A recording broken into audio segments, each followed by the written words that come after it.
Hi everyone, this is Dr Morzia Khatoon. I am physiotherapist by profession, musculoskeletal and sports specialist. I am here to share a few tips on how to work in kitchen. Hopefully this video will be helpful for most of you. So first is when we work at the kitchen sink. So most of us will be standing like this so that the water doesn't splash on us. This causes lots of pressure on your lower back as well as your neck area. So the ideal position will be standing as much as closer to the shin. Then putting your knee close to the cabinet. This will automatically correct your posture. Now with the upper body, you'll keep the elbow as close to your body. Further the elbow is, there will be more pressure on your shoulder or your neck. So try to keep as much as close. Second tip would be, in case if you are chopping vegetable or kneading dough, try to do in a sitting posture rather than in standing. So if at all you need to stand, so stand with both the leg which is slightly apart and put equal pressure or equal weight on the feet. Do not try to do like this, standing on one side or either side, because it will cause asymmetrical loading on your lower back, even your sacroiliac joint and your pelvic, and this may lead to lumbar condition or pelvic condition, and even it will hurt your knee. So it's better to stand equally with slightly apart feet.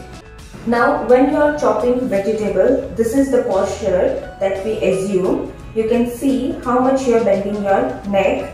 So ideally try to use a higher platform so the neck would not be bending so much.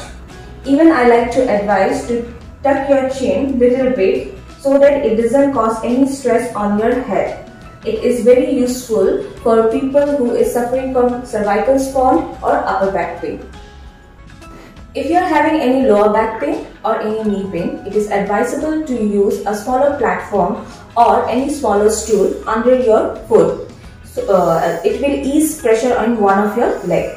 Even you could alter your leg after 15 to 20 minutes. Next, the cooking base should be closer to your body so that your hands are not moving too further, which will cause strenuous activity over your neck and your back. Closer the elbow, it is more better.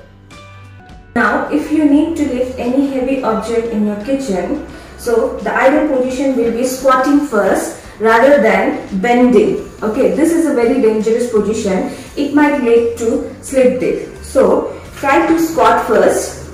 Bring the object near as close as much you can. Then lift up straight.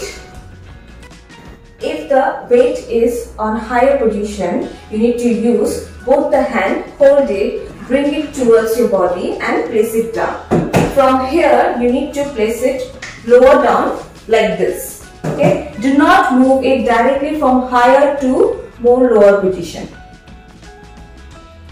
So when we work in kitchen corners, especially like this, what we try to do while lifting object, we just move around our body like this, which leads to lower back pain and even your knee pain. It also causes meniscal injury in your knee. So avoid that, and the ideal position will be moving around your legs to move the objects.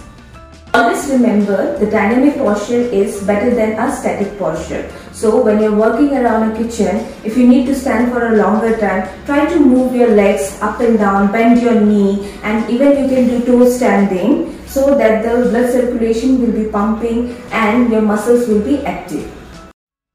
I'm really thankful to Lady Circle India and ReLiva Physiotherapy and Rehab Center for giving me this opportunity and helping me to share this knowledge and education